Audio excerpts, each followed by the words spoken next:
Hi guys, Assalamu Walaikum. How are you all? I hope you are well. Welcome back to my channel in this new video.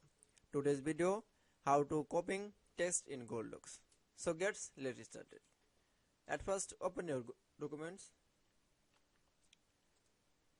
and select your text and click mouse for right button and for copy oblique keyboard Control C. And for click the mouse right button paste, then again select text copy and mouse button right button click paste. I hope you enjoyed the video. Thanks for watching my video. Please like, comment, share and subscribe my channel.